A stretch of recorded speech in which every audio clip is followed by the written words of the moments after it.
vedare tinokuchingamidzai zvekare kune chimwe chirongwa pano paZim Facebook Secrets and Confessions. Tadzoka zvekare nemamwe mamessages. Regedzai tibva tapinda mumamessages edu atadzoka takakubatirai. Hanzi makadi zvenyu mukomanashi, ndinokumbirawo kuti munge muchindiposterawo nyaya yangu makavikawo chitupa changu. Inini mukoma ndiri murume ane makore 24 ekuberekwa. Ndauyawo pano kuti munge muchindibatsirawo. Please kana mukapostawo nyaya yangu ndinokumbirawo kuti munge muchindizivisa. Zvakaitika mukomanashi ndezvekuti ininiwo ndakauyawo kuno kuSouth Africa. Saka pandakauya kuno kuSouth Africa ndakabva ndasvikirawo mumaoko ehama dzaamai vangu, but mama at that time vainge vasinganzwi zvakanaka zvekuti pandakauya kuno ndakabva ndatotanga kutoshanda pabasa apo painge pachishanda mama, ndakabatira zita ravo. Saka murungu akabva azondifarira because akaona kuti kana riri basa chairo, basa ndinobata sebasa. Murungu akabva azoti even if mama vako vakadzoka ndinoda kuti urambe uchingoshanda pano. Saka nemwana wemurungu takabva tazotanga kuwirirana because murungu iyewo ainge achekera mwana wake pekuti ange achigara. Saka ndaifanira kuti ndinge ndichizoita garden boy wemwana wemurungu. Nanhasi uno ndichitori garden boy wemwana wemurungu. Saka uyu mwana wemurungu akabva azoti kwandiri chinditsvakira munhu anokwanisa kuzova maid. Inini already kumusha uko ndainge ndiine munhu wangu wandainge ndichidanana naye. Saka ndakabva ndazozviita in secret, ndokubva ndazodana uyo girlfriend yangu wandainge ndakadzidza naye. We really loved each other. Akabva azouya kuno in secret.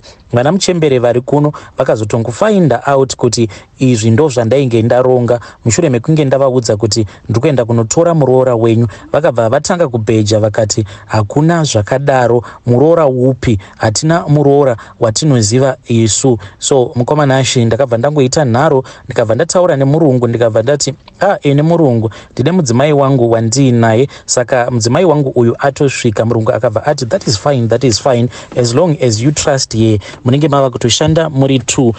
Takabva tatovakirwa kamba kedu ka 1 room kedu with a nice shower zvekare nemasola kuitira kuti magetsi akaenda. Saka izvi handizive kuti ndo zvakabva zvazorwadza here hama dzana muchembere, because ivo vana hama dzana muchembere kwavanogara havatori namvura. Saka pane vamwe sekuru vainge vakatageta kuti ndivo vaifanira kuti vange vachizoenda kunoshandira mwana uyu wemurungu vachiva garden boy wake. So mukoma kubva ipapo pakabva pazoita grudge, akatosvika pakutorohwa nagogo mudzimai wasekuru vangu. Handizivi kuti zvinoita here mushure mekunge vamutuka. Vakati vamutuka vose vachibatsirana, hama dzose dzamuchembere dzainge dzichimutuka. Saka iye paakazopindura akabva azonzi you are very wrong, zvinhu izvo zvawaita semuroora hautendedzwe kuti unge uchipindura. Vakabva vazomudana vakati toda kuti unge uchiuya kuno nekuti iwewe une mhosva dzako. Saka akabva azoramba kuenda kukudare kuya. Inini ndakabva ndazoenda kuya,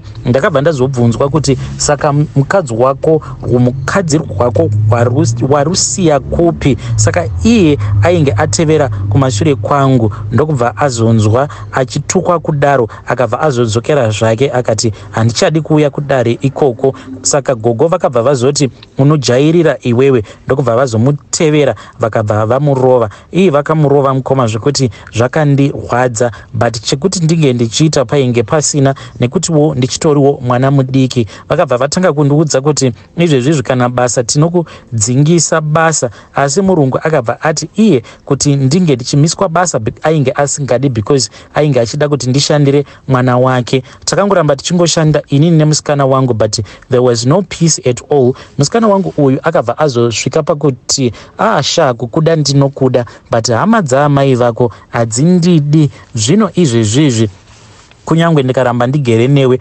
mangwana vanokwanisa kana kuzondikuvadza kana kuzondiita zvimwe zvinhu zvisiri right. Saka it is far much better kuti ndimboenda zvangu. At that time ainge ataura nevamwe sisi vake, but ukama hwavo hausi pedo napedo, hungori ukama huya hwekuti vose vanongoera mutupo mumwe chete tichibva kumaraini kumwe chete. Saka vainge vachiziva situation, ndivo vaingoramba zvavo vachingotikurudzira akamukurudzira kuti imimi as long as muchidanana it is fine. Vakabva vazombomudana paya ndokubva azoenda. Saka akaenda akanogara kuya 2 months. Paakazodzoka mukomanashi munhu akabva atondiudza kuti pandakabva panapa ndainge ndiine nhumbu. Saka pandakazoudza vana muchembere vakabva vapika vakabva vati hakuna zvakadaro. Ininiwo mukoma mukadzi paakazodzoka kunoku nekuda kwekuti ndakatanga kupakiwa mashoko akawanda, then ndakabva ndazotanga kunetsana nemukadzi. Takanetsana for a very long time. Ndava kumushungurudza apa kubasa ainge ava kusaenda. Saka nenhumbu yake iyoyo ndakabva ndazomurova. This was after one day pandainge ndiri kubasa. Tsano vamwe vakabva vazotanga kundiseka vachiti iwewe zvauri kuita uchagumisidzira wazochengeteswa mwana asiri wako. So it was too painful to me. Pandakazodzokera kumba ndokubva ndazofind out kuti ainge ari busy ari pafoni, hamene kuti ainge achitaura nani. Ndakabva ndazomubvunza kuti naiwe ko uri kutaura naniko? Iye akabva andipindura rafu zvezve zvekuti akandipindura too rafu. Tikabva tatanga kunetsana paya. Mukunonetsana kwedu inini ndakabva ndakanganwa kuti munhu uyu wandainge ndichinetsana naye ainge aine pamuviri. Saka ndakatanga kumurova zvibhakera. Paakada kutiza mukoma akabva anorovera pakona yetable. Pane chimwe chitable icho chataishandisa kugadzika mabhaketi, mastove nei. Saka akabva anorovera zvakashatisisa. Iye akangopfugama pasi achiti tariraone zvawaita. Ndikabva ndatoona kutoti munhu ainge atozara ropa, ainge achitobleeda. Ndakabva ndamhanya ndikabva ndaenda kunana muchembere ndikabva ndati vana muchembere ndozvaitika nemuroora wenyu tanga tichirwa ende izvi ndozvaitika. Saka vakangondibvunza kuti manga muchinetserana nyaya yei. Ndikabva ndati muroora wenyu iye anga ane munhu waanga achitaura naye pafoni, but ati achitaura nemunhu uya pafoni. Inini pandazosvika pamba ndamubvunza kuti ko uri kutaura neni, ndokubva aramba kundipindura. So tabva tazotanga kurwa. Vana sekuru vakabva vatoti iwewe what do you expect? Hatiti ndiwe wega wakazviwanira pfambi yako, ezvinozvi uri busy kuchengeteswa nhumbu isiri yako. Uchadzidza mfana pauchazochengeteswa mwana asiri wako, ndipo pauchaona kuti isusu hatipengi kana tichikuudza kuti siyanai nepfambi idzi dzinenge dzichingozvifambira. Imi muchifungidzira kuti zvimwe kuda tinokugodokerai. Mukoma ndakadzokera kuya kuzonozvika ndichizonoudza murungu kuti izvi ndo zvainge zvaitika. Murungu akabva azotakura mudzimai wangu apa kuchema munhu ainge achingochema. Takazoti tichizonosvika kuchipatara ndokubva azoadhimitiwa, akabva azoonekwa kuti nhumbu yainge yatokanganisika. Nhumbu ndokutobva kwayakaita ikoko mukomanashi. Achibvawo ipapo akabva ati nezvangu ainge asingakwanise kuramba achingofunga nezvangu. Akabva azodarikira ndokubva azoenda zvake kuJoburg ndokubva azombonogara nevaya vaainge achiti mukoma. Akabva azoenda mukomanashi kuZim. Paakaenda kuZim takabva tazongoregedza kutaura tose, but 3 months down the line akangonditumidzira picture ari mumachira. Akabva ati saka iwewe ndiwe wakakonzeresa rufu rwangu. Ndakati ndichida kunomupindura ndokubva atondibloka. That was the last message that she sent to me. Akati anditumidzira message iyoyo. Ndakatombozama kutaura naye nemafone numbers akasiyana, but still mukomanashi hapana kana zvazvakashanda. Akabva azoshaika. Akati ashaika kudaro mukoma, zuva raakashaika inini ndainge nditori kubasa, ndakangoona nyoka mukomanashi. Nyoka iyi kuti nditi yakabuda nepai I don't even know. Panguva yacho yainge iri nguva iya yekutonhora. Saka kuti nditi nyoka iyi yakabva nepai handitombozivi. Ndakangoiona asi nyoka iyi yainge ine macolors. Yaiva necolor yeblue, black nered.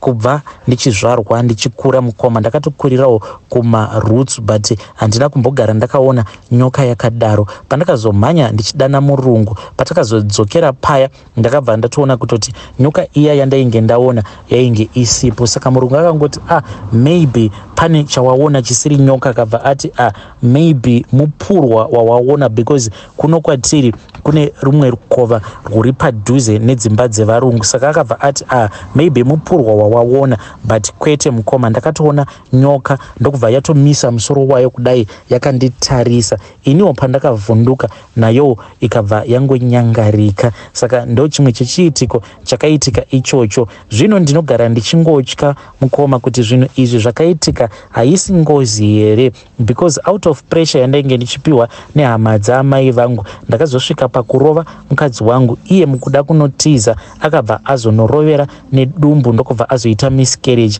Haana kana kuzomborarama kwenguva refu, akabva azoshaika. Saka izvi zvakaitika hakusi kutoti ndakatopara ngozi here. Kana ndakapara ngozi ndinofanira kuti ndinge ndichiita sei, and I will never get any support from my parents. Iko zvino zvine zera rangu ndatozama 2 times kuti ndinge ndichiroora, but vasikana vose avo vandinenge ndati ndo vandasarudza, then ivo hama dzaamai dzinobva dzangoti vasikana ava vauri kuda mahure. Pari zvino amai vakazodzoka zvavo vakabva kuzimu vava kushanda basa ravo. Inini ndiri kushanda semukomana webasa sagarden boy, ndinoshanda ndiri kumba kwemwana wemurungu. Iko kanzvadzi kangu kavakazouya nako ndiko kanoshanda semusikana webasa. Mukoma, please ndinokumbirawo kuti munge muchindibatsira. Zvinoreva here kuti inini kutowana kwangu kuchazonetsa nekuda kwezvose izvo zvakaitika muupenyu hwangu? Please assist me. Ndichange ndichizotevererawo mucomment section.